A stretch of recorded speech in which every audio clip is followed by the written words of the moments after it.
More than 30 countries have already stopped sending packages to America. Not just faraway nations, but close allies like Germany, France, India, and the United Kingdom. Cargo planes grounded, mail centers backed up, packages stuck at borders. For decades, Americans could order anything from overseas, clothes, electronics, even holiday gifts, and expect it at their door. That access has collapsed overnight, and the timing could not be worse. Families preparing for Black Friday and Christmas now face canceled deliveries and rising prices. What caused this sudden breakdown in trade? The answer lies in a rule that quietly shaped U.S. shopping for years. For years, a little-known rule called the de minimis exemption kept global shopping smooth for Americans. It allowed any package worth up to $800 to enter the U.S. duty-free. That meant no extra paperwork, no added fees, and no long waits at customs. The system quietly powered a boom in e-commerce.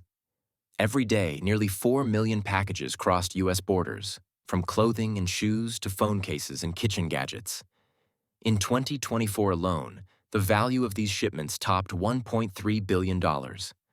For many small businesses, this wasn't just convenience, it was survival. Two companies dominated the flow. According to customs data, Temu and Shein together accounted for more than 30% of all parcels arriving under the exemption. Their low prices and fast delivery reshaped shopping habits, giving Americans access to goods that local retailers often could not match. But they also became symbols of growing U.S. dependence on Chinese imports. That's why, in August 2025, the White House abruptly scrapped the rule. The move came almost 2 years earlier than Congress had planned. The official explanation was simple: close loopholes, hit China, and support U.S. manufacturing. But the reality was far messier. Customs officers received no new guidelines, delivery companies were left guessing how to collect duties, and exporters abroad faced sudden legal uncertainty. What had been a seamless system collapsed into confusion overnight. And while Washington framed the change as a strike against Beijing, the shock quickly spread much further, to America's closest allies and partners. The impact of Washington's decision did not stop at America's borders. It spread outward almost immediately, shaking trade routes that had functioned smoothly for decades. Within days, more than 30 countries announced that they were either suspending or severely restricting shipments to the United States. And these weren't just distant nations with little at stake. Among them were some of Washington's closest allies: Germany, France, the United Kingdom, Italy, India, Sweden, Denmark, and Austria. Each made the same calculation. With no clear system for duties, it was safer to pause deliveries than risk legal and financial chaos. For ordinary consumers in those countries, the decision was framed as protection. Governments did not want exporters, whether a family-run factory in Milan or a textile producer in Mumbai, trapped in endless disputes with U.S. customs. By stepping in, they shielded their businesses from uncertainty. The message was clear: their own industries would not be sacrificed to cover America's mistakes. Global carriers reached the same conclusion. DHL, one of the world's largest and most experienced logistics companies, announced it was suspending many shipments to the U.S. If a giant with decades of expertise couldn't navigate the new rules, small exporters stood no chance. Confusion about who should collect duties, how payments would be transferred, and what documentation was required made compliance almost impossible. What stands out most is how quickly governments acted. In the past, U.S. trade rules might have caused complaints, but few dared to respond with direct suspension of shipments. Now the landscape is different. Washington's partners no longer hesitate to put their own interests first, even if that means cutting off access to the American market. This shows a shift in global confidence. Countries feel strong enough to push back, and the once unquestioned weight of the U.S. consumer market is starting to erode. This breakdown has created a ripple effect. Trade routes are being redrawn, exporters are searching for new buyers, and the idea that America sits at the center of world commerce is being tested in real time. And while shipments stop flowing in, the real pressure is only beginning to build on U.S. consumers at home. For American families, the fallout from the rule change is already showing up in daily life. The end of duty-free imports means higher prices across the board. Items that once cost $100 can now climb to $180, $260, or even $300 after duties. Shipping fees and delays are added. For households already squeezed by inflation, this isn't an abstract policy shift. It's a direct hit to their wallets. Polls show that more than half of Americans, 53%, say grocery costs are their biggest financial stress. And now the same pressure is spreading to clothes, electronics, and holiday gifts. Small businesses are feeling the pain even more sharply. Owners like Kristen Trainer, who runs a boutique in Connecticut, told reporters she fears the end of the exemption could also mean the end of her shop. Many Etsy and eBay sellers are in the same position. They built their businesses on affordable imports, but now they face either canceling orders or raising prices so high that customers simply walk away. For entrepreneurs who relied on foreign suppliers for niche products, the new system leaves them stranded.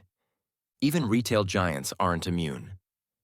Amazon reported a 40% drop in summer sales, a dramatic warning sign heading into the holiday season.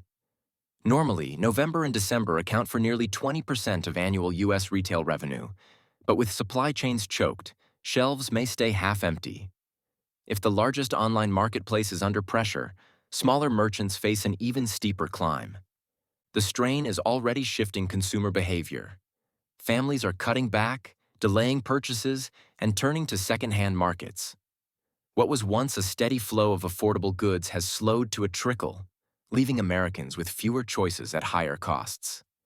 And this squeeze at home comes just as other countries are moving to secure new markets abroad, making the contrast even more striking. While American shoppers face rising costs and fewer choices, other parts of the world are quickly adapting and even turning the crisis into opportunity. China moved first. Factories that once relied heavily on U.S. buyers are now redirecting shipments through South America and Europe. Beijing also expanded use of the digital yuan in cross-border deals, giving partners an alternative to the dollar. That shift helps China secure trade while quietly building financial influence. Brazil is another clear winner. Despite Washington's 50% tariffs on key imports, Brazilian soy exports hit record volumes in 2025, with China buying more than ever. What began as a risk has become an opening to strengthen ties with Asia and reduce dependence on the U.S. India is taking a different path. Instead of chasing uncertain access to the American market, New Delhi is focusing on its own consumers.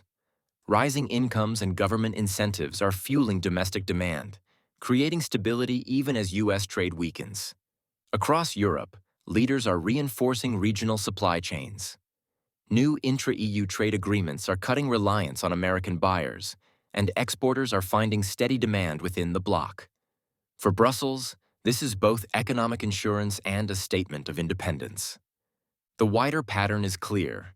Countries that once bent over backwards to keep U.S. access are now proving they can thrive without it. And once trade routes shift and new systems take hold, they rarely return to the old model. That reality leaves Washington with less leverage than it has ever had. Black Friday and Christmas have always been the heartbeat of the American consumer economy. In just 2 months, retailers often make nearly 20% of their annual revenue, and families count on discounts to stretch their budgets. This year, however, the season that usually promises abundance is shaping up to bring disappointment. With duty-free imports gone and shipments halted from more than 30 countries, shelves are thinner and prices are climbing. A soccer jersey from London, a handbag from Milan, or even simple phone accessories from Paris are suddenly either unavailable or 2 to 3 times more expensive. The ripple effect is already showing. Amazon's summer sales plunged by 40%, a signal of what could come during the holidays. If the world's largest online marketplace is struggling to meet demand, smaller retailers are facing even bigger gaps. Many will be forced to raise prices, slash inventory, or shut their doors altogether. For households, the tradition of stocking up on affordable gifts may turn into a season of cutbacks and tough choices. Meanwhile, global competitors are thriving. In Asia and Europe, markets remain well supplied, and consumers continue to enjoy lower costs and wide variety. The contrast is striking. America, once the symbol of endless choice, now risks becoming the land of empty shelves. What was framed as a move to punish Chinese exporters is instead reshaping America's own holiday economy, draining household budgets and shaking one of its most important engines of growth. And the pressure is only building. The holiday season was once America's showcase of consumer power. Now it risks exposing just how fragile that power has become. Families are paying more, businesses are struggling, and the world is proving it can move on without U.S. demand. Once new trade routes and systems are built, they rarely disappear.